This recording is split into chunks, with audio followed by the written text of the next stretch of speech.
L'histoire commence alors que l'un des chefs d'une organisation criminelle se retrouve face au canon d'un pistolet. Il s'appelle Nagashima et n'a pas peur du tout. C'est lui qui a donné le pistolet à l'homme, et il explique qu'il en a un lui-même. La différence entre Nagashima et cet homme, cependant, c'est qu'il ne sort pas son arme à la légère. Il rappelle à l'homme, qui s'appelle Hiroshi, qu'ils sont en train de se livrer à un duel au pistolet et lui dit de tirer. Hiroshi est terrifié, car il essaie de protéger quelqu'un, et il tremble de manière incontrôlable. Nagashima en a assez d'attendre, alors il exige bruyamment que Hiroshi tire, ce que celui-ci fait. Cependant, une milliseconde avant qu'Hiroshi n'appuie sur la gâchette, il constate qu'une balle a déjà pénétré son cerveau. Hiroshi est stupéfait, car cela signifie que Nagashima a été capable de dégainer et de tirer plus vite qu'il n'a pu appuyer sur la gâchette de son arme. Nagashima rappelle à l'homme qu'il fait partie du Gakudo et que la rapidité au tir est sa compétence Gakudo. Hiroshi était le dernier des gardes du corps, il ne reste donc plus qu'une femme et un enfant.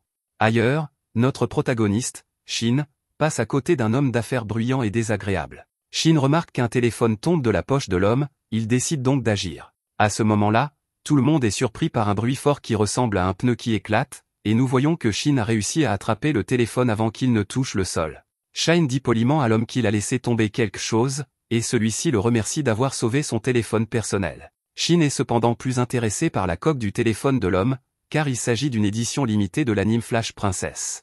Ce n'est pas une coque ordinaire, mais le modèle S, extrêmement rare. L'homme est stupéfait d'entendre quelqu'un qui connaît si bien cet anime, et il comprend alors que Shin est un otaku de princesse, tout comme lui. Shin confirme qu'il a regardé les 17 saisons de l'anime, et tout le monde regarde ces deux excentriques qui s'extasient devant le personnage féminin S. En général, tout le monde aime les personnages mignons, mais ces deux-là sont fans de la méchante. Dans l'anime, il y a des monstres nés de la solitude qui s'attaquent aux humains, et S est leur protectrice. Les héros veulent mettre fin à ces monstres, mais S s'interpose courageusement entre eux. Ces gars connaissent bien l'histoire de l'anime et récitent même leur citation préférée. Le gars est impressionné par Shin parce qu'il est si jeune, mais il s'y connaît vraiment en matière d'anime de haute qualité. Soudain, il est pris au dépourvu lorsque Shin commence à faire quelque chose d'étrange avec son visage. Shin s'excuse et explique qu'il est incapable de sourire ou de rire. Il craignait que son visage sérieux donne l'impression qu'il ne s'amusait pas alors qu'en fait il adorait la conversation sur la princesse qu'ils avaient, alors il a essayé de donner à son visage la forme d'un sourire. Malheureusement, ses muscles faciaux sont très raides à force d'être sérieux tout le temps, donc cela n'a pas fonctionné. L'homme d'affaires trouve Shin amusant et lui donne sa carte de visite en riant. Son nom s'écrit Gakudo, mais il se présente et explique qu'il se prononce Kiwami. De même, le nom de Shin s'écrit Ninja, mais il dit qu'il se lit Shinoa. Avant qu'il ne puisse continuer à discuter, Kiwami reçoit un appel professionnel et ils se séparent. Kiwami espère pouvoir reparler un jour de princesse avec Shin, et Shin trouve lui aussi que cet homme était plutôt intéressant. À ce moment-là, un corbeau plonge juste devant le visage de Shin et dit « Code 334 ». Le gouverneur a été enlevé, et Shin est chargé de s'en occuper dès que possible. De retour à l'entrepôt, nous voyons que c'est Nagashima qui a enlevé le gouverneur. Elle rappelle à Nagashima qu'il y a de graves conséquences à s'en prendre à un homme politique et l'avertit que la police va bientôt arriver.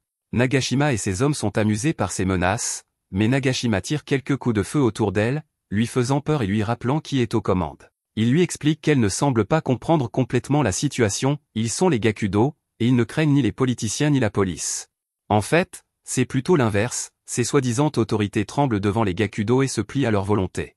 Il révèle que la gouverneure est en réalité un appât, et que son but est d'attirer un certain groupe.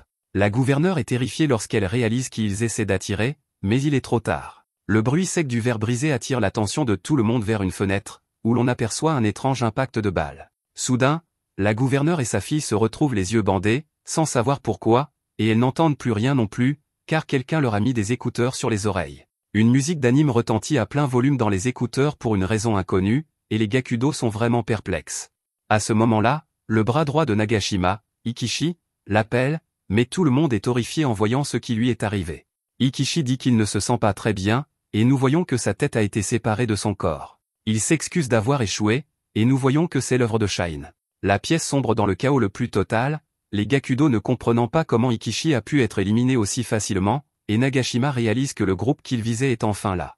Les politiciens et les policiers n'impressionnent pas les Gakudo, qui ne se soucient que de leur ennemi juré. Cet ennemi sème la terreur parmi les Gakudo, et à juste titre, car une force invisible fait tomber les têtes les unes après les autres avec une précision mortelle et impitoyable. Nagashima attendait ce moment, car cet ennemi juré est un personnage légendaire dans le monde des Gakudo. Nagashima récite une ancienne prophétie Gakudo sur ce qui arrivera à une personne qui se comporte mal dans le monde souterrain, mais il est interrompu. Il se retourne et aperçoit un homme étrange derrière lui, et Nagashima est horrifié de voir qu'aucun de ces hommes n'est encore en vie. Cet homme étrange est Shin, et il termine la récitation de la prophétie. Celle-ci dit que si une personne se comporte mal dans le monde souterrain, les ninjas viendront la chercher. Nagashima est alors stupéfait lorsque Shin lui dit de se dépêcher de tirer et lui explique que le premier à tirer gagne. Au lieu de cela, Nagashima demande ce qui ne va pas chez les ninjas, et Shin est clairement agacé que cet homme veuille parler plutôt que tirer. Nagashima est extrêmement frustré et souligne que chaque fois que les Gakudo essaient de gagner leur vie, les ninjas apparaissent et les écrasent avec leur force démesurée. Il veut savoir pourquoi, alors Shin regarde le gouverneur et sa fille. La réponse de Shin est simple, les Gakudo entraînent des enfants dans leurs crimes ignobles, et c'est à cause de cette cruauté que Shin ne peut jamais rire ni sourire. Nagashima reproche aux ninjas d'avoir tout gâché, mais Shin n'a aucune envie de continuer à discuter avec lui. Il exige que Nagashima tire, ce qu'il fait, mais la vitesse de la balle est dérisoire comparée à celle de Shin. Shin esquive la balle en un instant et arrache la tête de Nagashima à main nue. Nagashima est impressionné par le ninja, car Shin n'a pas eu besoin de le battre au tir, mais a plutôt battu la vitesse de la balle. Cependant, Nagashima affiche sa confiance dans la victoire des Gakudo, car un certain homme les mènera à la victoire. Cet homme ne sera toutefois pas lui, car son corps s'effondre finalement au sol. L'attaque de Shin s'appelle la lame des ténèbres, et il déclare que sa cible a été éliminée. Le matin, des policiers enquêtent sur la scène du crime. La gouverneure et sa fille sont saines et sauves, et l'équipe de Nagashima a été entièrement éliminée. Le commissaire Maru parle d'un code, NEN, ce qui signifie que des ninjas sont impliqués. Les ninjas détectent les crimes du monde souterrain beaucoup plus rapidement que les policiers et éliminent les méchants. Tout ce qu'ils laissent derrière eux, ce sont les cadavres des criminels et les victimes mises en sécurité. Les ninjas modernes ne servent personne et ne sont liés ni par l'argent, ni par le pouvoir, ni par les lois du pays. Ils éliminent le mal selon leurs propres règles, ce qui en fait en quelque sorte des anti-héros. L'un des enquêteurs ne peut s'empêcher de les admirer, et Maru ne peut que se demander à quoi ils ressemblent. Ailleurs, d'anciens camarades de classe de Shin l'aperçoivent et se demandent s'ils doivent l'inviter à une fête. L'un d'eux refuse, car Shin ne sourit jamais, et il dit que ce n'est pas le genre de personne qu'il veut à une fête. Shin les entend alors qu'ils s'en vont et leur fait remarquer que ce n'est pas qu'il ne veut pas sourire ou rire, mais qu'il en est tout simplement incapable. Shin essaie de se souvenir quand son incapacité à sourire a commencé et comment un médecin lui a dit un jour que c'était dû à un traumatisme. Shin n'a que de vagues souvenirs de son enfance, dont celui d'un homme tatoué attaquant brutalement quelqu'un. Shin voit cependant plusieurs personnes sourire autour de lui, alors il déclare que tant qu'il est le seul à ne pas pouvoir sourire, c'est tout ce qui compte. Quelque temps plus tard, Shin élimine Morgudo et les maudits pour leurs crimes répugnants. C'est alors qu'il tombe sur des coupons suspects et remarque qu'ils dégagent une odeur étrange. Cette nuit-là, Shin rend visite à son grand-père Kai. Shin utilise son talent pour ouvrir une bouteille de soda, et Kai est impressionné de voir que son apprenti l'a surpassé. L'attaque de Shin s'accompagne du doux bruit de la barrière du son qui se brise, et Kai félicite Shin pour sa maîtrise de la lame des ténèbres. Shin lui montre les coupons qu'il a trouvés, et Kai sent immédiatement l'odeur de la drogue. Du papier imbibé de drogue liquide, déchiré comme des coupons que les gens lèchent pour obtenir leur dose. Une nouvelle drogue circule à Tokyo depuis peu, et Kai pense qu'il s'agit peut-être de celle-ci. Shin explique que les Gakudo se comportent bizarrement ces derniers temps, car ils attendent qu'ils se montrent. C'est presque comme s'ils avaient provoqué des troubles juste pour que le ninja se montre, alors Shin est certain qu'il prépare quelque chose. Kai essaie de changer l'ambiance avec une blague, mais il est déçu de voir qu'il n'arrive toujours pas à faire sourire Shin. À ce moment-là, un client en colère se plaint d'un cendrier débordant, alors Kai démontre ses incroyables capacités en s'en occupant en une fraction de seconde. Les ninjas protègent le peuple de cette nation depuis des centaines d'années, et Kai est l'un des 8 ninjas impériaux. Quels que soient les plans que les Gakudo sont en train de concocter, s'ils causent des problèmes dans le monde souterrain, Kai jure de tous les éliminer. Le lendemain, Shin se précipite quelque part. Il commence à paniquer lorsqu'il se rend compte qu'il est en retard, et nous voyons qu'il est venu au magasin Princesse pour acheter des articles en édition limitée qui ne sont disponibles qu'aujourd'hui. Shin doit se précipiter à la fin de la file d'attente, où il est surpris de rencontrer Kiwami. Le dernier épisode de Princesse vient de sortir, les deux ont donc beaucoup de choses à se dire. Kiwami a l'impression que Shin pourrait être un vieil ami tant ils s'entendent bien, et Shin se demande si c'est le destin qui les a fait se rencontrer à nouveau. Après avoir dépensé beaucoup trop d'argent en produits dérivés Princesse, les deux amis décident d'aller déjeuner. Kiwami est furieux lorsqu'il raconte une scène épique de trahison dans Princesse, et il doit retenir ses larmes lorsqu'il pense à la persévérance dont S a fait preuve dans le dernier épisode. Tout le monde au restaurant connaît Kiwami, car il est très sympathique et leur donne toujours des conseils sur la vie. Ils rient tous après que Kiwami ait raconté une blague, alors Shin essaie de se joindre à eux. Shin ne voulait pas paraître impoli en ne s'amusant pas comme les autres, mais son visage est toujours incapable d'exprimer la joie. Shin aimerait changer cela chez lui, alors Kiwami lui fait une suggestion. Il demande d'abord à Shin s'il a des amis, mais Shin répond que non. Kiwami explique que le meilleur moyen pour Shine de changer cela est de nouer des liens avec les autres. Malheureusement, Shine lui rappelle que son visage ne montre jamais aucune émotion, il lui est donc pratiquement impossible de se faire des amis, même à l'école. Kiwami comprend alors et dit à Shin qu'il sera son ami. Shin est perplexe alors qu'un souffle d'air s'échappe de sa bouche, et Kiwami lui fait remarquer que c'était un rire. C'était la première fois qu'il en faisait un, et Kiwami ne pouvait pas être plus heureux pour son nouvel ami. Après cela, les deux souhaitent pouvoir finir de résumer toute la saison de Princesse, mais Kiwami doit aller travailler. Ils n'ont vu que la moitié des 17 saisons, mais ce n'est pas grave, car ils ont échangé leurs coordonnées et prévoient de continuer une autre fois. Les mains pleines de produits dérivés, les deux garçons se disent au revoir et se séparent. Shin veut aller voir son grand-père immédiatement, car il veut lui dire que pour la première fois de sa vie, il s'est fait un ami. Au restaurant de son grand-père, cependant, Kai reçoit un message du corbeau et décide qu'il devra fermer plus tôt aujourd'hui. Ailleurs, Kiwami rencontre son chauffeur, Yuzawa, qui lui rappelle qu'il a un travail très important à faire. Dans la voiture, l'expression de Kiwami change, et Yuzawa lui fait remarquer qu'il montre son vrai visage. Kiwami enlève alors sa chemise pour révéler plusieurs tatouages qui couvrent le haut de son corps et les marques du Gakudo. On dit à Kiwami que la famille est en plein chaos, les ninjas détruisent leurs profits et le Gakudo s'affaiblit. Leurs jeunes membres les abandonnent et rejoignent des gangs non yakuza. Yuzawa dit que les choses seraient beaucoup plus faciles si Kiwami prenait la tête du Gakudo, mais Kiwami n'aime pas cette idée car il apprécie vraiment son statut de simple employé de bureau. Quant à son rôle dans le monde souterrain, il se contente de rester le patron de l'ombre. Kiwami a cependant un plan pour s'occuper des ninjas, et nous voyons que cela a quelque chose à voir avec le papier imprégné de drogue. Ailleurs, Shine arrive au restaurant de Kai et découvre qu'il a fermé plus tôt. Dans l'une des bases de Gakudo, deux factions s'affrontent violemment. Kiwami entre dans la pièce, et nous voyons qu'il a un comportement complètement différent. C'est lui qui a convoqué la réunion, et il se présente comme le chef de l'ombre Takamoto. Dehors, nous voyons que Kai est arrivé pour sa mission. Il réfléchit à une bonne blague à raconter à Shine, et il est sûr que celle-ci le fera enfin sourire. À l'intérieur, Kiwami révèle à tout le monde qu'il a trouvé un moyen pour eux de régler leur compte avec leur plus grand ennemi, un moyen pour les Gakudo d'éliminer enfin les ninjas. De retour à l'extérieur, Kai reconnaît qu'il ne sait pas ce que les Gakudo complotent lors de cette réunion, mais cela n'a pas d'importance. S'ils ont de mauvaises intentions, il les éliminera tout simplement. Kiwami prononce un discours devant tous les grands pontes du Gakudo au sujet de la grande victoire qu'ils ont remportée sur les ninjas pendant la Seconde Guerre mondiale. Son discours est incroyablement inspirant, et Yuzawa est ému, reconnaissant d'être l'allié de Kiwami. Yuzawa n'est pas le seul à être touché par le discours, car il voit que tous les grands leaders du Gakudo sont à sa merci. Ils sont les chefs de file des Yakuza qui dirigent tout Tokyo, mais ils sont ici émus aux larmes par le discours captivant de Kiwami. Kiwami déclare que l'heure est venue d'éradiquer les ninjas et de laisser place à l'ère du Gakudo.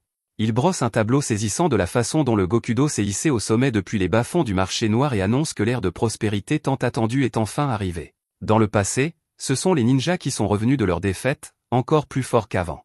Ils n'avaient plus besoin de compter sur leurs lames ou leurs armes à feu, car leurs mains rapides comme l'éclair étaient devenues bien plus mortelles que n'importe quelle arme. Cela a entraîné la mort d'innombrables Gakudo, car toute résistance était vaine. Beaucoup d'entre eux ont perdu la vie aux mains des ninjas, c'est pourquoi cette partie du discours de Kiwami trouve un écho particulier auprès des chefs de la mafia japonaise.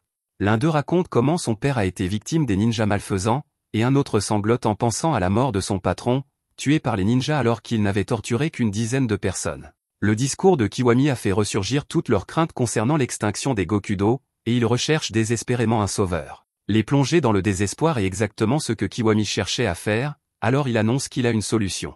Tous les chefs pleurent de soulagement lorsque Kiwami leur dit qu'il a enfin trouvé un moyen d'éliminer les ninjas. Ils considèrent tous Kiwami comme leur sauveur et le supplient de leur révéler son plan. Kiwami savoure l'instant, grisé par son propre pouvoir, voyant que tous les chefs Gakudo viennent de devenir ses pions. Baignant dans sa gloire, Kiwami s'apprête à révéler son plan à tout le monde, mais il est interrompu par une vision horrible. Kai vient de faire une entrée macabre en décapitant plusieurs membres du Gakudo, et Kiwami est figé par le choc.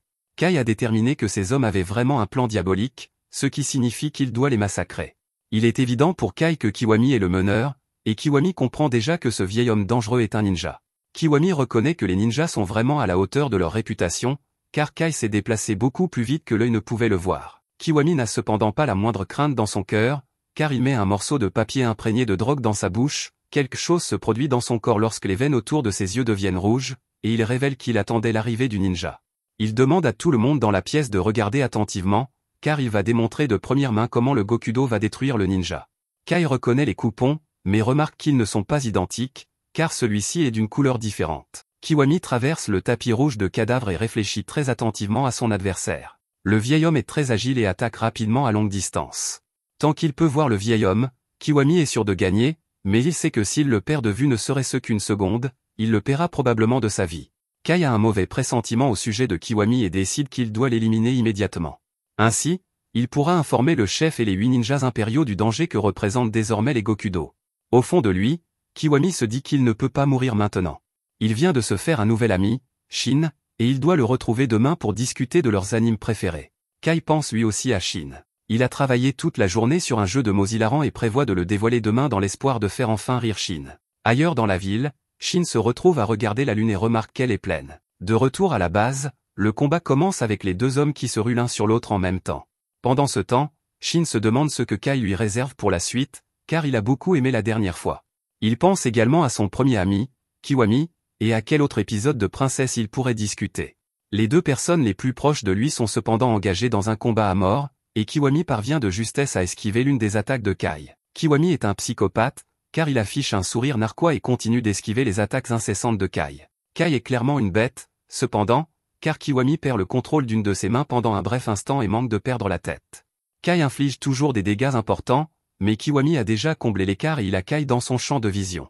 Shine apparaît dans l'esprit de Kai à ce moment précis, alors que Kiwami se précipite sur lui et lui assène un coup fatal. Cependant, le poignard enfoncé dans le crâne de Kai ne suffit pas à assurer la victoire, alors Kiwami achève Kai en lui tirant plusieurs balles. Les bras de Kai s'affaissent, et les chefs du Gokudo remarquent qu'ils n'ont jamais rien vu d'aussi incroyable. Le combat est sans aucun doute terminé, alors Kiwami annonce qu'il a réussi à éliminer un ninja.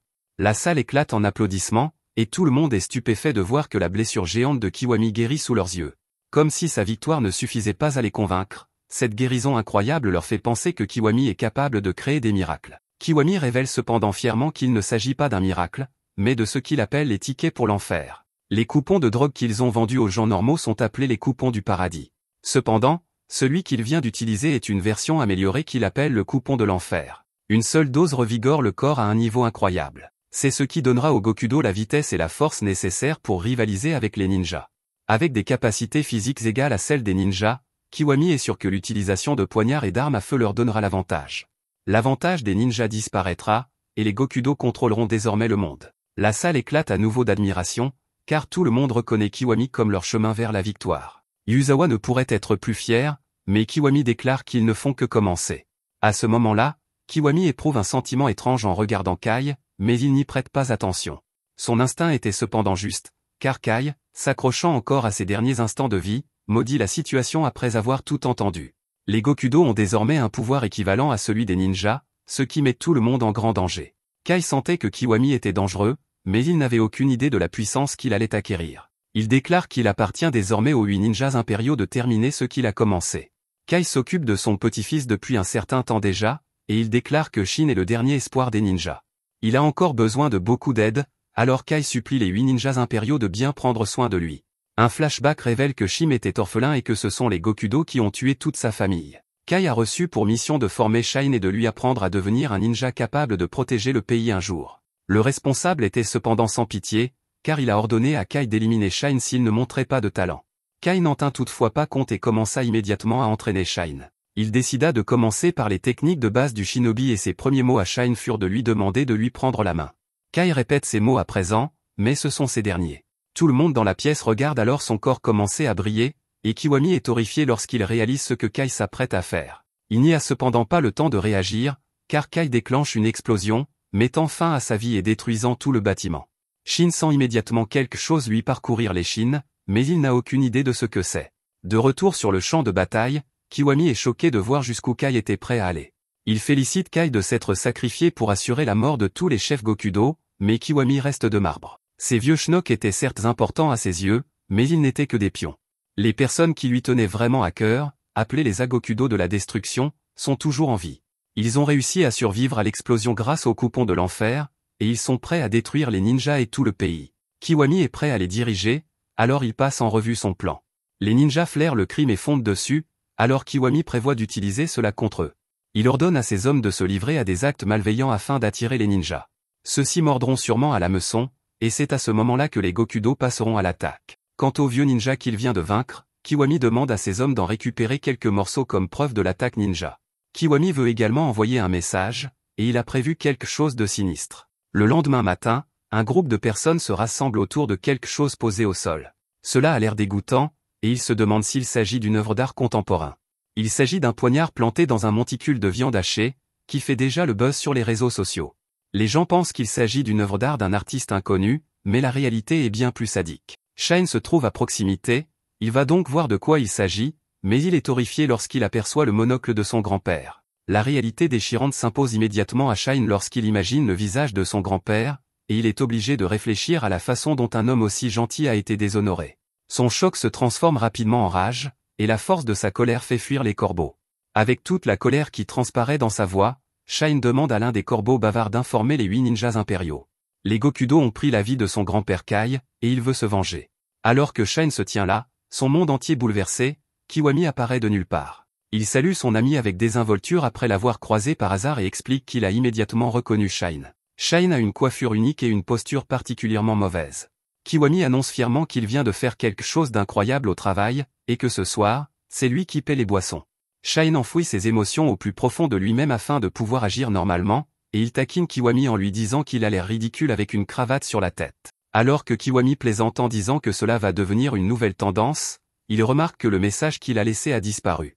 Il en conclut que les ninjas ont dû venir le chercher, alors il n'y prête plus attention et les deux amis se rendent au bar. Ironiquement, l'amitié entre le protagoniste et son ennemi est une tradition dans la série d'animes Princesse que les garçons aiment tant. Ils connaissent tous les ennemis avec lesquels le héros principal s'est lié d'amitié, et il y en a même un où ils ne savaient pas qu'ils étaient secrètement ennemis alors qu'ils devenaient meilleurs amis. Le conflit qui a éclaté lorsqu'ils l'ont découvert était vraiment amusant à regarder, car il a tenu tout le monde en haleine. Shin fait de son mieux pour faire semblant d'être normal, mais au fond de lui, il est submergé par la haine. Il ne comprend pas pourquoi la vie de son grand-père a dû prendre fin, et il se demande avec rage lequel des salauds de Gokudo est derrière tout ça. Pendant ce temps, Kiwami réfléchit à la suite des événements. Il aimerait savoir où se cachent les ninjas afin de pouvoir les attaquer en premier, mais pour l'instant, ils devront se contenter de les attirer hors de leur cachette. La rage continue cependant de bouillonner en Shine, et il promet de trouver le responsable afin de pouvoir se venger.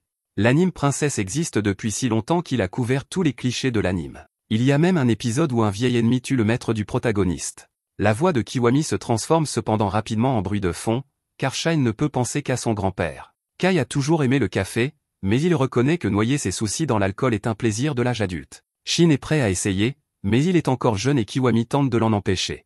Un peu d'alcool finit tout de même par atteindre le visage de Shin, et un seul regard suffit pour que Shine tombe à la renverse. Kiwami craint pour la vie de Shin et se demande s'il a besoin d'un médecin, ce qui surprend Shin. Kiwami est vraiment inquiet pour lui, alors Shin décide qu'il est vraiment quelqu'un de bien et se réjouit que Kiwami soit son premier ami. Après avoir réalisé qu'il pouvait faire confiance à Kiwami, Shin lui présente ses excuses pour son comportement et lui révèle qu'il vient de perdre quelqu'un qui lui était très proche. Cette personne était comme un parent pour lui, et Shine l'aimait plus que quiconque. C'est pourquoi il essayait d'étouffer sa douleur avec l'alcool. Kiwami exprime ses regrets et révèle qu'il comprend parfaitement ce que ressent Shin. Perdre quelqu'un d'important est atrocement douloureux, et même l'alcool ne peut noyer cette tristesse. C'est pourquoi, dans un moment comme celui-ci, Kiwami dit que la seule solution est pour lui de pleurer à chaudes larmes. Kiwami le supplie de laisser libre cours à ses émotions afin qu'elles ne le submergent pas, et il laisse Shine pleurer sur son épaule jusqu'à ce que ses larmes se tarissent. Personne n'avait jamais dit cela à Shine auparavant, et après une tragédie aussi horrible, les larmes de Shin se mettent à couler à flot. Après coup, Shin s'excuse d'avoir causé tant de problèmes. Kiwami insiste pour lui appeler un taxi pour rentrer chez lui, mais Shin lui assure qu'il se sent beaucoup mieux maintenant. Kiwami lui rappelle de boire beaucoup de jus de légumes pour soigner sa gueule de bois, et les deux amis se disent au revoir. Kiwami pense à la douleur que Shine doit ressentir en ce moment, et il est choqué lorsqu'il se rend compte qu'il est lui-même en train de pleurer. Peu après, des hommes s'apprêtent à voler Shine, ivre et inconscient. Mais leurs efforts sont interrompus lorsque le ninja utilise une lame de ténèbres pour déclencher un immense incendie derrière eux. Les voyous s'enfuient pour sauver leur vie, et nous voyons que quelqu'un est venu chercher Shine. Ailleurs, nous voyons que Yuzawa a rassemblé un groupe d'orphelins ninjas. Ce sont des enfants dont toute la famille a été éliminée par les ninjas. Yuzawa les a recueillis, tout comme son mentor, Takamoto, l'avait recueilli. À ce moment-là, Yuzawa fait preuve d'incroyables réflexes en réussissant à empêcher une balle d'atteindre Kiwami. Kiwami est déçu de voir qu'un autre tueur à gages est arrivé pour se venger au nom de quelqu'un d'autre, et Yuzawa lui assure qu'il s'occupera de cet homme. L'homme tire sur Yuzawa qui s'approche, mais Yuzawa est un véritable tank humain. Les balles transpercent son corps, mais Yuzawa ne bronche même pas. C'est une incroyable démonstration de puissance, mais Yuzawa explique qu'il est en fait la personne la moins intéressante parmi les Agokudo de la destruction. Cependant, son corps est incroyablement résistant, et il choisit de ne jamais cesser d'avancer. L'homme réalise qu'il a fait un choix terriblement mauvais en venant ici, mais il est trop tard, car Yuzawa annonce son talent Gokudo. Il s'agit de la marche du Yakuza, et son coup de poing frappe l'homme comme un bus.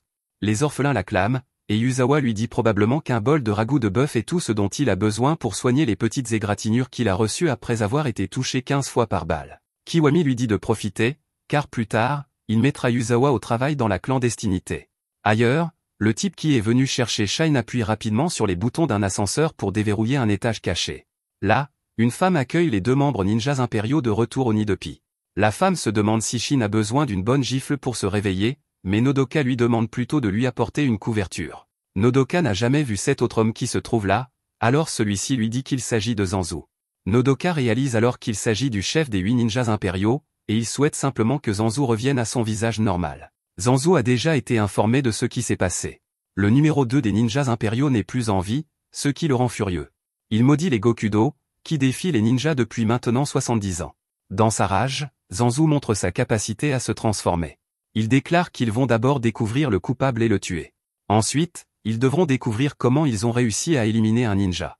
Ils ont peut-être un secret, ce qui pourrait causer de gros problèmes à tout le pays. Nodoka est émerveillé par les capacités de Zanzu chaque fois qu'il les voit, et on les appelle « être tout et faire tout ». Cela signifie qu'il peut devenir n'importe quoi et accomplir n'importe quoi. Il est le ninja le plus âgé et le plus fort, et il possède le trait le plus unique. Nodoka révèle ensuite qu'il pense connaître l'identité du coupable. Le monocle de Kai est orné d'une gemme qui cache en réalité une minuscule caméra. Les ninjas sont fiers de laisser quelque chose à leurs camarades, et Nodoka déclare fièrement que la mort de Kai ne sera pas vaine. Il est certain que Kai a filmé le visage du coupable, mais Shiki dit que la caméra est assez endommagée. Heureusement, elle pense pouvoir récupérer les données et elle va tout faire pour réaliser le dernier souhait de Kai. À ce moment-là, Zanzu révèle qu'il a un moyen de découvrir comment un Gokudo a pu éliminer un ninja.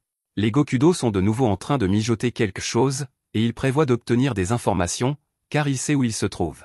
Ils sont dans le quartier de Shinjuku, dans les ruines du club souterrain secret des forces américaines. Pour une raison quelconque, un Gokudo y retient en otage 100 gangsters de bas niveau de Tokyo. En y jetant un œil, nous découvrons qu'il s'agit de Yuzawa. Zanzu explique que la nuit dernière, tous les chefs des Gokudo de Tokyo ont perdu la vie dans une énorme explosion, et que Kai était très probablement impliqué. Nodoka décide d'aller voir ce que font les Gokudo dans le club souterrain, mais il demande à y aller seul. Shiki s'inquiète pour lui, mais Nodoka répond qu'il ne veut mettre personne d'autre en danger. Il lui demande de veiller sur Shine, car il a besoin de se calmer en prenant la vie de quelques Gokudo.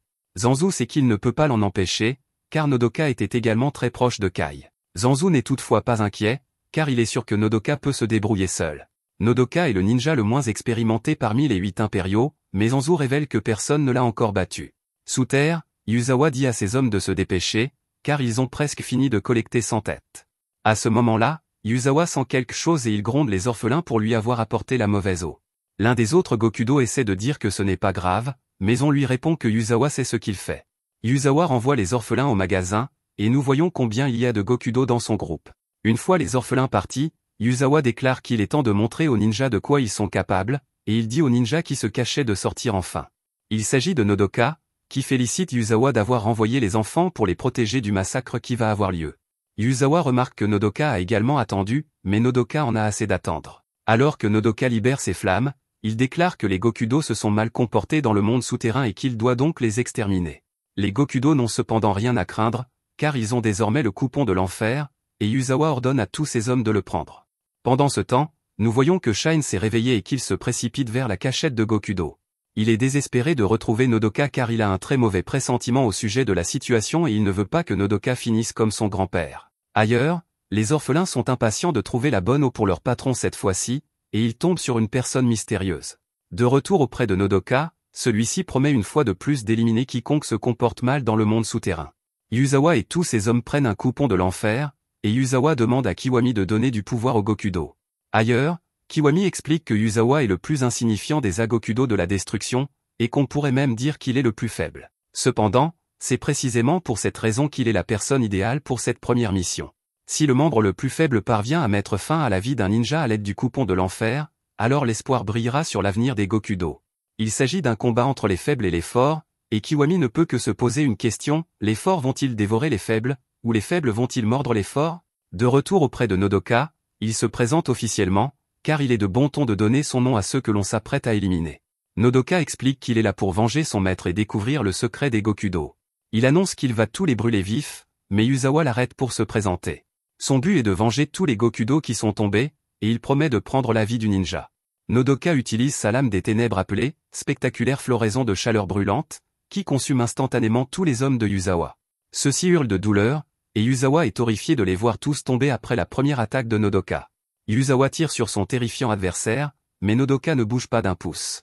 Les balles ne l'atteignent pas du tout et sont simplement fondues par les flammes écrasantes de Nodoka.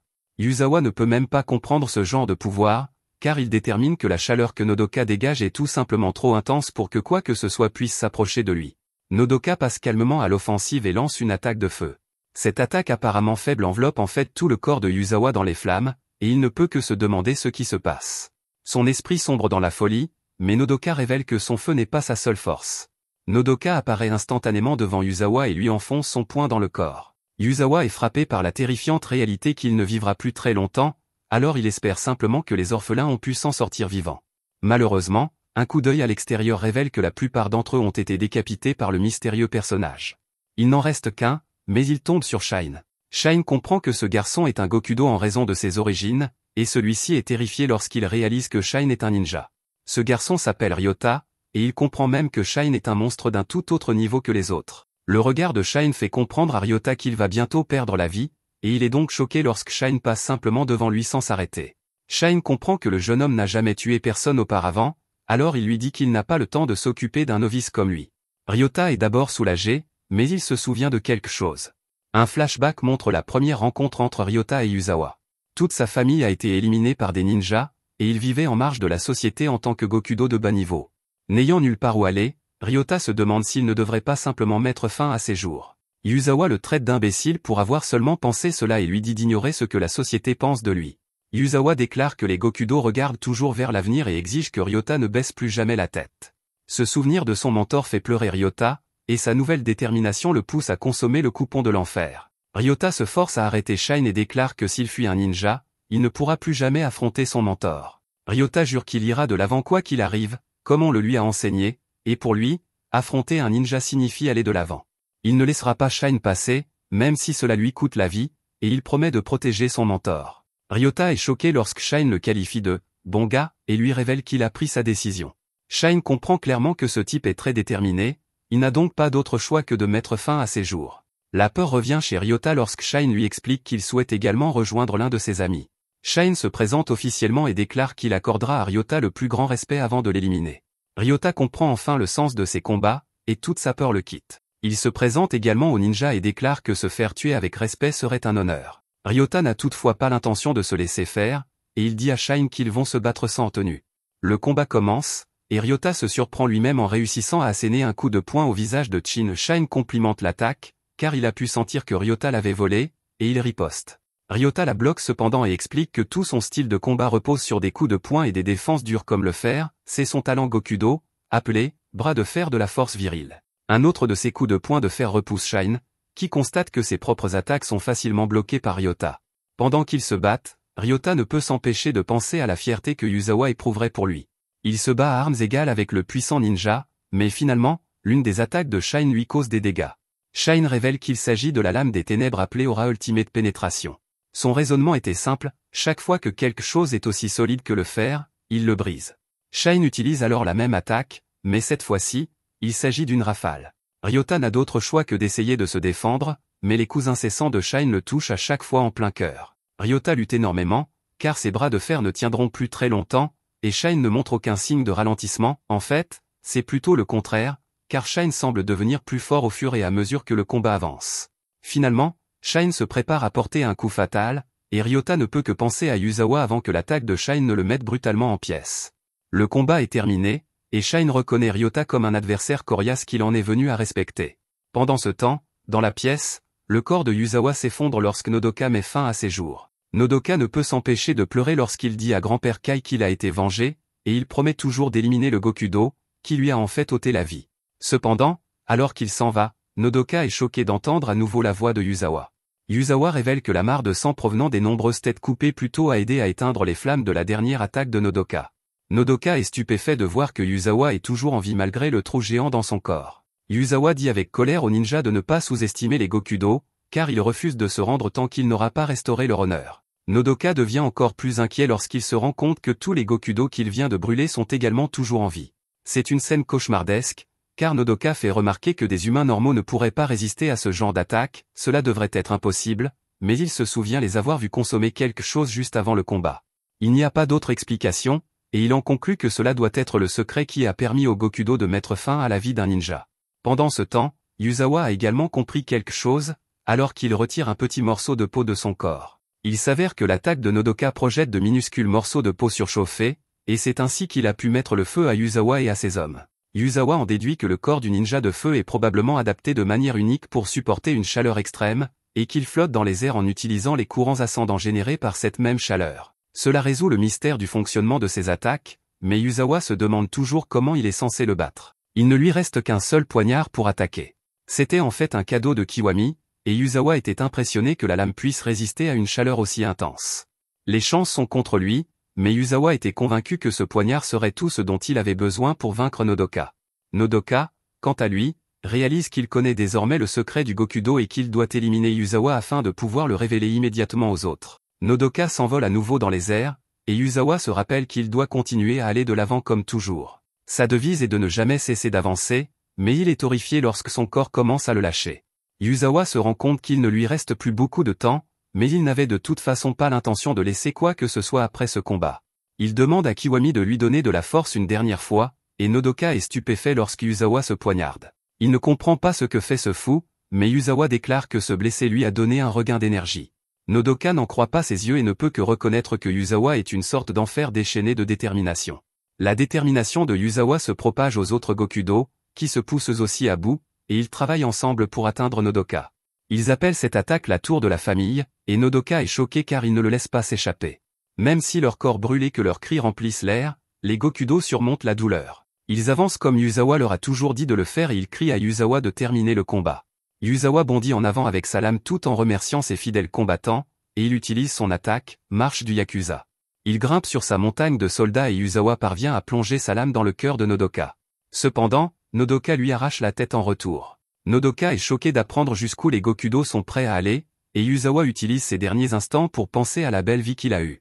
Il imagine toutes les personnes qui lui sont proches et a la vision de rencontrer le légendaire chef des Gokudo, Takamoto. Yuzawa a toujours suivi ses traces et a fait de son mieux pour honorer les Gokudo. C'était pénible d'endurer autant de souffrances, mais Yuzawa était fier d'avoir réussi à aller de l'avant. Des larmes coulent de ses yeux alors qu'il s'agit là de sa dernière pensée avant de mourir. Pendant ce temps, Nodoka souffre énormément, mais il se dit qu'il ne peut pas perdre la vie ici. Il doit révéler aux autres le secret des Gokudo, mais son corps n'en a plus la force. Il veut désespérément vivre, mais cela n'a pas toujours été le cas pour lui. Nodoka détestait sa vie auparavant et voulait qu'elle s'achève. Il a dû endurer plusieurs épreuves pendant son enfance, comme les violences physiques infligées par tous les membres de sa famille. Même lorsqu'il était orphelin, le directeur de l'orphelinat a tenté de mettre fin à ses jours et de vendre ses organes. Chaque fois que l'un de ses problèmes atteignait son paroxysme, l'esprit de Nodoka devenait incontrôlable et son corps tout entier s'enflammait, mettant le feu à tout ce qui l'entourait. Nodoka en avait assez de son corps et de sa vie. Il était prêt à en finir, mais Shine est apparu de nulle part pour l'en empêcher. Shine était convaincu que Nodoka serait gêné de perdre la vie de cette manière, et Nodoka lui a expliqué à quel point tout était terrible. Il l'a averti qu'il ne pouvait pas contrôler les flammes et que Shine serait brûlé vif s'il restait près de lui. Shine n'était cependant pas effrayé le moins du monde, déclarant que le feu n'était rien, l'entraînement spécial de son grand-père Kai était bien pire que n'importe quelle flamme. Shine enquêtait sur le Gokudo qui vendait des organes prélevés sur des orphelins, mais l'endroit était déjà en feu. Shine décida d'emmener Nodoka avec lui et lui expliqua qu'il était un ninja. Il dit à Nodoka de s'entraîner physiquement, car s'il apprenait à contrôler son corps, il pourrait aider les gens. Shine fit remarquer qu'ils ne pouvaient pas choisir leur famille ou leur corps à la naissance, mais qu'ils avaient le choix quant à la façon dont leur vie se terminerait. Il assura à Nodoka que s'il passait sa vie à aider les autres, il mourrait avec le sourire aux lèvres. Quant aux ninjas, ils vivent dans l'attente du jour où ils pourront mourir avec le sourire aux lèvres. Nodoka fut incroyablement inspiré par ces paroles, et il fut choqué d'apprendre que Shine n'avait que 10 ans à l'époque. Nodoka est déterminé à raconter à Shine ce que font les Gokudo, car il ne pourra plus sourire s'il perd la vie maintenant. Ne pas mourir en vain est la fierté d'un ninja, C'est pourquoi Nodoka est plus déterminé que jamais à accomplir sa mission.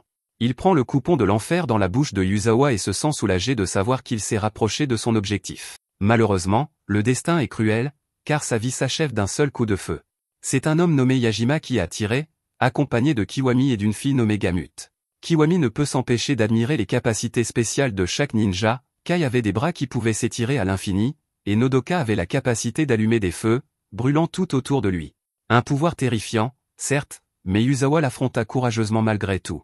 Kiwami connaissait Yuzawa depuis longtemps, et c'était tout à fait son genre de sacrifier sa vie pour vaincre un ninja. Fort de cette grande victoire, Kiwami déclare que les faibles ont enfin pu riposter contre les forts. Gamut est apparemment folle, car elle dit que tout cela n'a servi à rien puisque Yuzawa a quand même perdu la vie, mais Kiwami la gronde et lui rappelle d'être gentil avec ses amis. Gamut promet de ne plus le mettre en colère, mais Kiwami ne sait même pas vraiment ce que sont les émotions. Il a un passé sombre, car il reproche à sa vie familiale et à un accident d'être la raison pour laquelle il ne peut rien ressentir. Kiwami comprend les émotions et la théorie, et il peut les jouer, mais il ne sait pas ce qu'elles font ressentir. À cause de cela, il ne pourra jamais vraiment s'identifier à qui que ce soit dans ce monde. Cependant, c'est grâce à cela qu'il comprend mieux que quiconque ce que signifie être seul. Il s'excuse auprès de Yuzawa parce qu'il est incapable de verser des larmes pour lui, à la place, il se couvre le visage du sang de Yuzawa pour symboliser des larmes de sang. À ce moment-là, Shine arrive, mais il ne voit que 3 silhouettes debout au milieu des flammes. Kiwami le voit également, mais il ne sait pas qui il est, il pourrait s'agir d'un des employés du bâtiment ou même d'un ninja. Il n'y a cependant pas de temps à perdre, car ils ont beaucoup de nettoyage à faire et doivent partir. Pour punir Gamut d'avoir manqué de respect à Yuzawa, il lui ordonne de rester sur place et de se débarrasser de cette personne, quelle qu'elle soit. Il dit qu'il l'attendra dans la voiture et ne lui accorde que 3 minutes avant de la laisser. Shine leur crie de ne pas s'enfuir, mais il est choqué lorsqu'il voit le corps sans vie de Nodoka.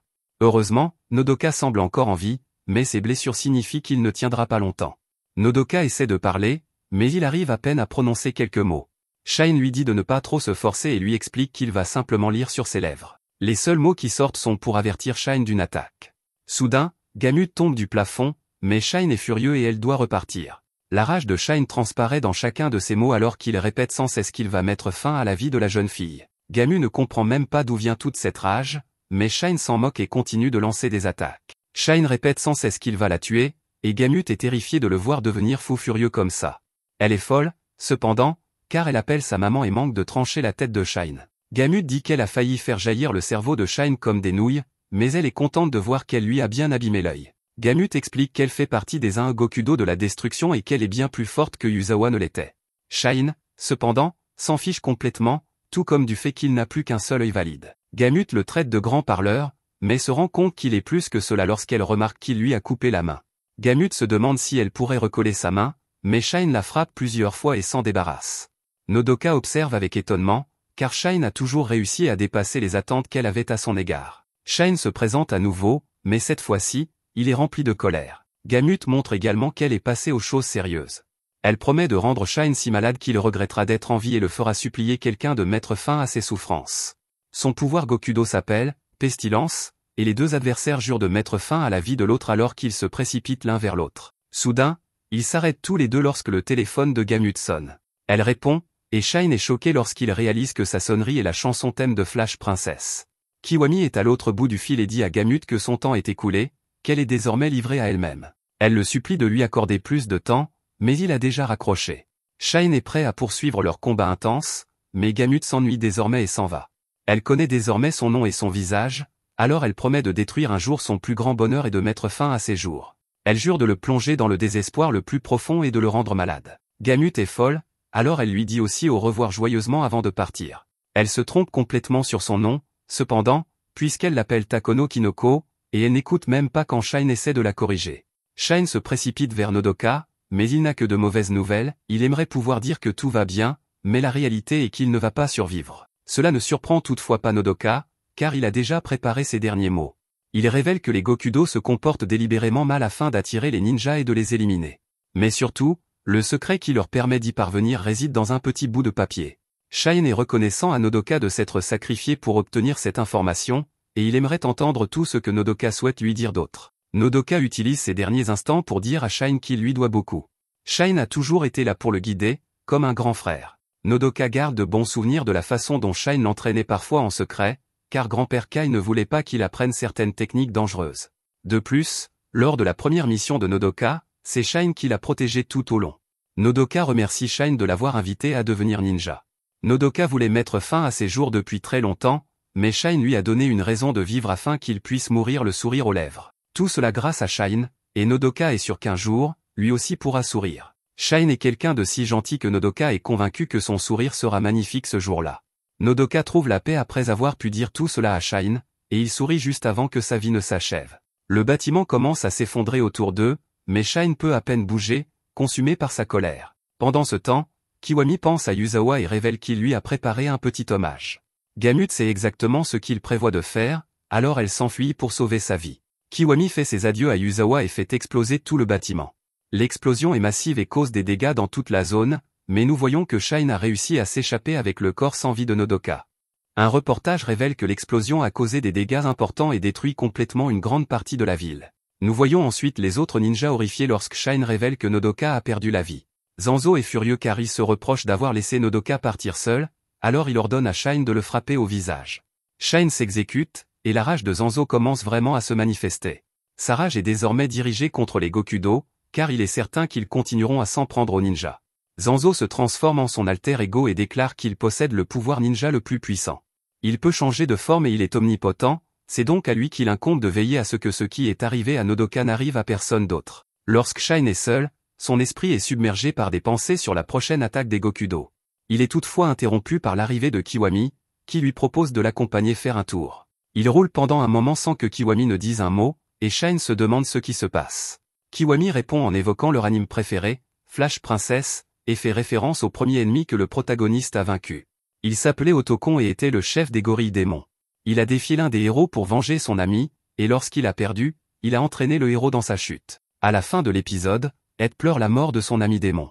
Kiwami explique qu'il ressent la même chose en ce moment, ce qui fait comprendre à Shine qu'une personne qu'il connaissait a dû mourir. Kiwami explique que cette personne était un homme bon et l'incarnation même de la gentillesse. Il a toujours cru en Kiwami, et Kiwami dit qu'il était plus qu'un ami, il était tout ce qu'il méritait. Conduire est censé vider l'esprit, mais cela ne fonctionne pas pour Kiwami. Il s'excuse d'avoir fait perdre son temps à Shine, mais il est surpris lorsque Shine lui donne des conseils. Shine dit qu'il ne comprend pas vraiment, mais il dit à Kiwami de faire de son mieux pour rester dans la course. Il dit que les personnes qui sont importantes pour lui méritent d'avoir une place dans sa mémoire. Shine pense à ceux qu'il a perdus et dit de ne pas laisser les souhaits de ses amis se perdre. Il devrait essayer de les réaliser, et Shine jure de ne jamais hésiter à le faire. Kiwami apprécie vraiment ses paroles motivantes et se demande si son amitié avec Shine est comparable à celle qu'il aurait avec un petit frère. Kiwami autorise Shine à l'appeler « grand frère », mais Shine préfère sauter de la voiture en marche. Après s'être séparés, Kiwami rencontre un homme nommé Hiroki. Il roule sur l'autoroute Tato, tristement célèbre pour être un lieu de rassemblement de criminels. Des voyous commencent à les suivre de près, et Kiwami se demande ce qu'aurait fait l'ancien Hiroki. Hiroki a beaucoup changé depuis, mais il était autrefois la légende vivante de Tidal Highway, avec 100 000 hommes sous ses ordres. Les gangs de motards de tout le Japon le vénéraient comme une figure charismatique parmi les délinquants. Hiroki est l'ancien chef de l'armée de motards Psychotam, mais il fait désormais partie des Agokudo de la destruction. Hiroki ne montre aucune pitié lorsqu'il démontre sa capacité à faire danser les balles et fait exploser le véhicule qui les suivait de trop près. Kiwami pensait que les voitures n'explosaient que dans les films, mais Hiroki lui explique que cela peut arriver dans la réalité si l'on tire 2 balles dans le réservoir d'essence. Si le tireur est suffisamment précis, il peut faire en sorte que les balles entrent en collision, et l'étincelle qui en résulte enflammera l'essence. Le pouvoir de Hiroki s'appelle le « Bullet Disco », et il est l'un des Gokudo les plus puissants. Il passe toutefois aux choses sérieuses et demande de l'aide à Kiwami. À la vue de l'explosion, Maro détermine qu'il ne s'agit clairement pas d'un accident, et qu'une telle destruction ne peut être qualifiée que de calamité. Après le départ de Maro, nous voyons que c'était en fait Zanzo depuis le début. Il déclare qu'il peut se transformer en n'importe quoi et accomplir n'importe quoi. Le destin des Gokudo est entre ses mains, et il dit que la prochaine calamité sera l'œuvre des ninjas. Ailleurs, plusieurs médecins sont stupéfaits par un chirurgien très exceptionnel. Il a déjà pratiqué 10 opérations du cancer aujourd'hui, et il ne montre aucun signe de fatigue. Les 10 opérations qu'il a réalisées étaient des interventions difficiles qui auraient fait fuir d'autres médecins renommés, mais cet homme les a réalisées avec aisance. Ses incisions sont précises, voire divines, et il les réalise sans même utiliser d'instruments. Personne ne comprend comment il parvient à travailler sans scalpel, c'est comme s'il opérait sans même toucher le patient. Tous les médecins célèbrent son exploit lorsqu'il a terminé, car il a retiré le cancer de 88 endroits du corps de ce patient en moins de 30 minutes. Cet homme est le chef d'une famille réputée pour ses talents médicaux, et son nom est Seko. Il n'a pas dit un seul mot, mais lorsqu'il s'exprime, il affirme que le Gokudo doit être éliminé. Ailleurs, un restaurant sort son alcool le plus célèbre et le plus cher pour l'un de ses employés. Il s'agit du légendaire cognac, d'une valeur de plus de 400 millions de yens, qu'un homme qui travaille là depuis des années n'a jamais vu auparavant. Il ne comprend pas pourquoi on le sort pour ce nouveau venu et se demande si c'est à cause de ses muscles imposants. L'une des filles qui fait des avances à l'homme explique que cela n'a rien à voir avec les muscles, mais plutôt avec le fait d'avoir du caractère. Pour l'aider à comprendre, elle raconte comment son ex-petit ami, un Gokudo fou, a un jour essayé de l'écraser. Elle avait déjà accepté son sort, mais le nouveau venu s'est placé devant le camion de 10 tonnes et l'a protégé de son corps. Elle dit que les filles aiment les hommes robustes comme lui, et nous apprenons que son nom est Yaji. Yaji rappelle alors aux propriétaires qu'ils avaient un accord. Il vient de faire gagner 1 milliard de yens au restaurant en une semaine, il a donc maintenant le droit de prendre des congés. Il doit partir immédiatement car ses précieux amis l'attendent. De retour à la base, Yaji arrive pour saluer Shine. Shine n'a pas changé du tout depuis leur dernière rencontre, et il est clair qu'il ne peut toujours pas sourire. Yaji a la bonne idée d'inviter Shine à venir dans son club, car les autres qui y travaillent sont des pros pour faire rire les gens. Shine n'est pas intéressé, mais Yaji semble souffrir de TDAH, car il se demande déjà pourquoi Shine a l'œil rouge. Seko est le suivant à arriver, et il s'excuse pour le comportement de son petit frère. Il examine immédiatement l'œil de Shine en tant que médecin et le soigne immédiatement. Shine est émerveillé de pouvoir voir à nouveau, et Seko lui explique que l'art chirurgical de sa famille se transmet depuis 400 ans. Seko dit alors à Shine de venir à son hôpital, car une petite incision dans son cerveau suffira à le faire rire à nouveau. Shine décline l'offre, et Zanzo salue le ninja maudit. Zanzo révèle que les Agokudo de la destruction ont pris la vie de Kai et Nodoka, mais Yaji n'a aucune idée de qui est cet homme. En regardant de plus près ses yeux, il se rend compte qu'il s'agit de leur chef Zanzo, qui confirme que les Gokudo se renforcent grâce à des drogues. Shiki a analysé les drogues et déterminé qu'il s'agissait d'un mélange de divers stéroïdes et de médicaments chinois. Zanzo l'a testé en donnant un petit morceau à un rat, et grâce à ses pouvoirs, le rat a réussi à terrasser un ours. Il est clair que les Gokudo sont au sommet de leur confiance en ce moment, donc Zanzo est sûr qu'ils préparent quelque chose. Comme ils l'ont toujours fait, Zanzo dit que les Gokudo vont attirer les ninjas en commettant un autre acte maléfique. Ailleurs, Hiroki déplore le fait que tant de gens détestent leur vie d'adulte. Kiwami aimerait connaître son plan, alors Hiroki explique qu'il va d'abord contacter ses amis dispersés à travers le monde. Le premier est un homme qui vit dans la saleté. Sa femme ne cesse de divaguer à propos de choses absurdes, et il envisage de mettre fin à tout cela. Il s'appelle Alpha, et l'appel téléphonique de Hiroki le fait fondre en larmes. Il attend depuis longtemps, et il est prêt à exécuter tous les ordres de Hiroki. Ailleurs, un homme est traité comme un moins que rien par son patron. Il est vraiment lâche, car il ne se défend jamais, et il reçoit un appel d'Alpha. Alpha lui explique ce qui se passe, et cet homme, appelé Sigma, est ravi d'apprendre qu'ils ont été sollicités par le dieu des gangs de motards. Le patron de Sigma tente à nouveau de le rabaisser, mais cette fois, il lui assène plusieurs coups de poing au visage avant de démissionner. Lors d'un match de baseball, les fans acclament comme des fous un joueur nommé Omega. Il peut établir un nouveau record de home run lors de sa prochaine présence à la batte, et il est connu comme un véritable tourbillon humain. Il a déménagé tout seul aux États-Unis à l'âge de 18 ans et est devenu une star du baseball. Il a frappé 799 home runs en seulement 10 ans, et le commentateur est convaincu que tout ce qu'il voit maintenant, c'est la gloire sur le terrain. Omega regarde tous ses fans admiratifs, mais en réalité, tout cela ne l'émeut pas du tout. À ce moment-là, Omega apprend qu'il a un appel de Sigma. Omega était commandant d'escouade à l'époque, il s'adresse donc de manière formelle au lieutenant Sigma. Omega est informé de la situation et abandonne immédiatement tout pour répondre à sa véritable vocation. Les autres membres sont contactés partout dans le monde et déclarent que l'âge d'or est enfin de retour. Cela ne fait que quelques minutes, mais Hiroki déclare que 50 000 de ces hommes se rassembleront dès le lendemain. C'est assez incroyable, et Kiwami ne peut que se demander ce qu'il compte faire. Hiroki explique que se déchaîner sans aucune limite est le plus grand rêve d'un gang de motards, car cela permet d'oublier la douleur et l'ennui de la vie. Il y a des années, leur monde de rêve leur a été volé par les ninjas. 100 000 de ces hommes ont courageusement résisté aux ninjas, mais 50 000 d'entre eux ont perdu la vie. Hiroki prévoit de faire revivre leur rêve et jure d'apporter le salut à tous les adultes qui souffrent. De plus, pour se venger des ninjas, lui et ses hommes se battront sur leur autoroute sacrée. Ailleurs, Shine repense à la façon dont Zanzo a demandé aux ninjas de rester vigilants face aux méfaits. C'est alors qu'il remarque Kiwami à proximité, en train de parler à son patron. Ailleurs, Hiroki prend une photo avec certains de ses fans. Il l'admire beaucoup, mais Hiroki a un véritable amour, et il regarde le ciel en lui disant qu'il ne l'oubliera jamais. Les hommes de Hiroki apparaissent peu après et retiennent leurs larmes en saluant leur patron. Hiroki est impressionné par la façon dont Omega est devenu une célèbre star du baseball, mais Omega est simplement heureux d'être de retour. Hiroki reconnaît qu'il est difficile d'être adulte, Alors ils conviennent tous que ce soir, ils redeviendront jeunes. Ailleurs, Shine et Kiwami tombent sur Shiki, qui prétend être la voisine de Shine. Elle est surprise d'apprendre que Shine a un ami, mais Kiwami reçoit un appel important et s'excuse de devoir partir immédiatement. Shine explique à Shiki que Kiwami est le premier ami qu'il ait jamais eu et qu'il est sûr qu'il a quelque chose de spécial. En effet, il y a quelque temps, ils discutaient et Shine pense que Kiwami a réussi à le faire rire. C'est une nouvelle stupéfiante pour Shiki, qui verse une larme. Tous ceux qui connaissent Shine ont essayé de le faire rire, mais tous ont échoué. Kiwami est le premier à y être parvenu, elle reconnaît donc qu'il est un très bon ami. Shiki est de très bonne humeur après avoir entendu tout cela, elle dit donc à Shine qu'il devrait se tenir la main pendant un moment.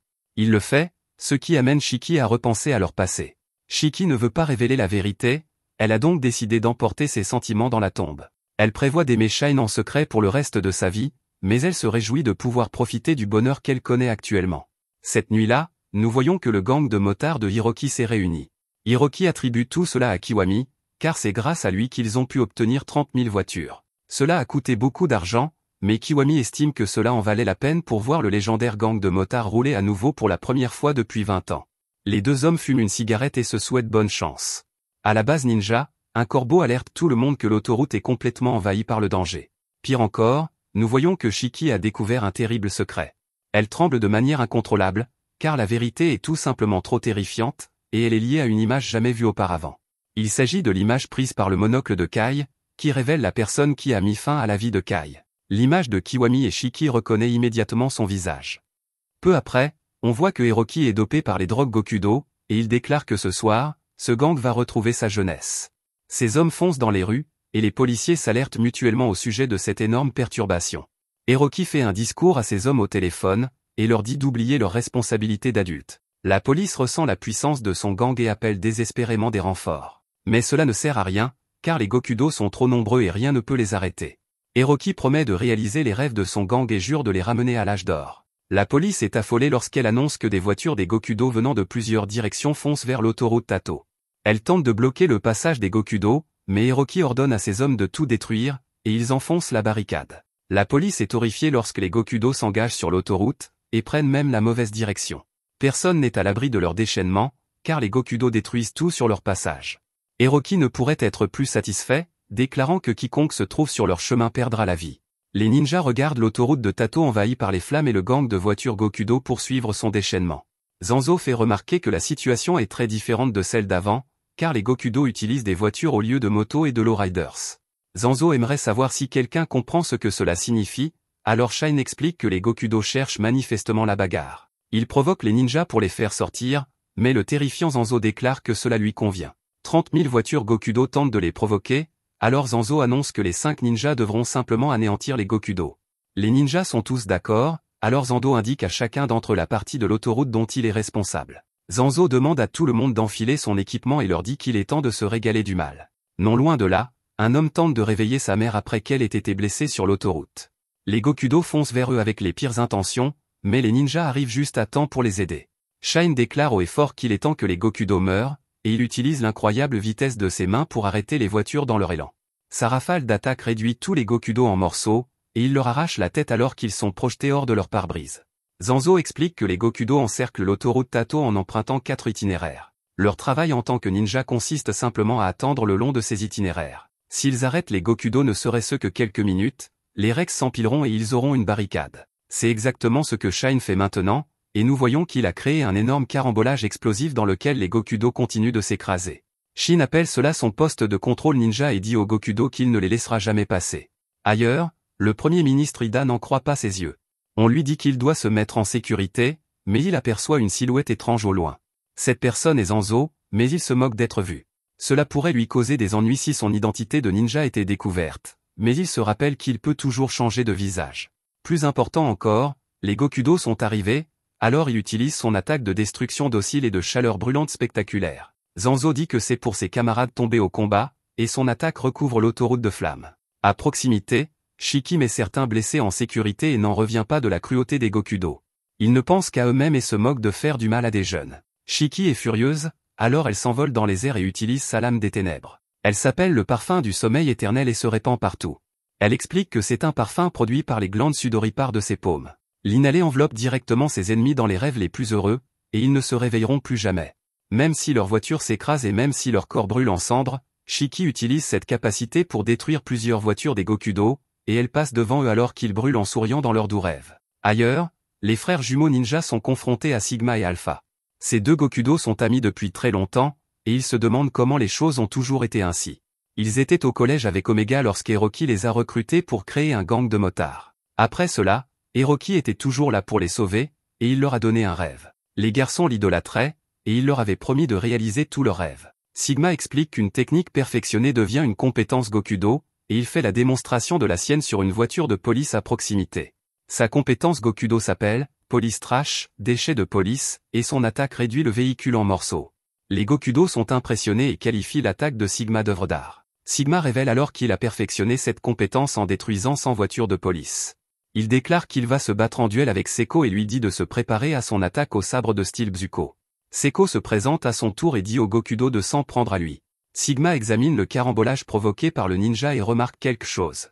Seko ne porte pas de sabre, mais les voitures semblent toutes avoir été découpées en morceaux par une lame tranchante comme un rasoir. Sigma en conclut que cela a été fait par une main semblable à une épée, et son instinct de maître épéiste lui dit que Seko est un épéiste de haut niveau, tout comme lui.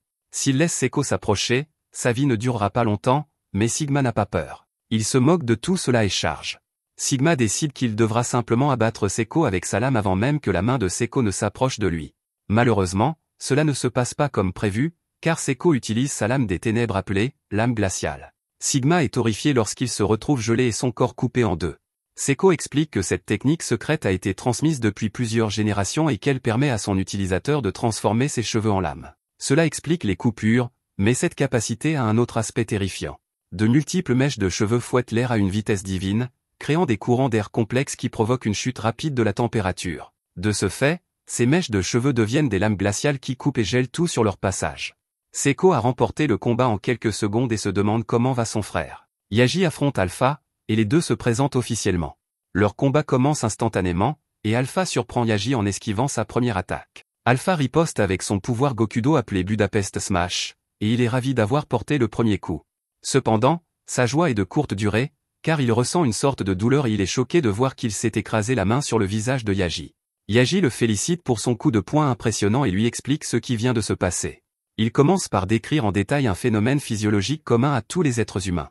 Il s'agit de l'électricité piezo, qui décrit comment les os peuvent générer de l'électricité lorsqu'une force leur est appliquée. Les os de Yaji sont des dizaines de milliers de fois plus denses que ceux d'une personne ordinaire, donc lorsqu'il applique sa lame des ténèbres à ses os, cela leur confère des pouvoirs incroyables. La lame des ténèbres de Yaji s'appelle l'homme électrique immortel, et il l'utilise pour éliminer tous les Gokudo. Alpha déclare qu'il n'en a pas encore fini, et nous voyons que Sigma non plus, d'une manière ou d'une autre, ils détestaient tous deux leur vie d'adulte et étaient malheureux. Ils se sentent pathétiques maintenant par rapport à ce qu'ils étaient quand ils étaient jeunes, et ils sont comme des zombies à présent. C'est Hiroki qui les a sauvés une fois de plus, alors pour lui, ils ne cesseront pas de se battre. Ils jurent d'éliminer les ninjas afin de pouvoir rouler à nouveau, et refusent de laisser leurs rêves mourir. Ils chargent nos héros, mais leur vie prend rapidement fin. Leur dernière pensée concerne la façon dont ils ont pu vivre leur rêve une dernière fois, puis ils s'éteignent. Ils quittent ce monde avec le sourire aux lèvres, remerciant joyeusement Karoki pour ce qu'il a fait. Ailleurs, une foule s'est rassemblée, émerveillée par la personne qui combat le mystérieux homme en noir. La personne qui les émerveille est Omega, car ils le reconnaissent comme la grande star américaine du baseball. La technique Gokudo d'Omega s'appelle Golden Whirlwind, qui consiste à utiliser sa batte de baseball pour générer une énorme attaque de vent.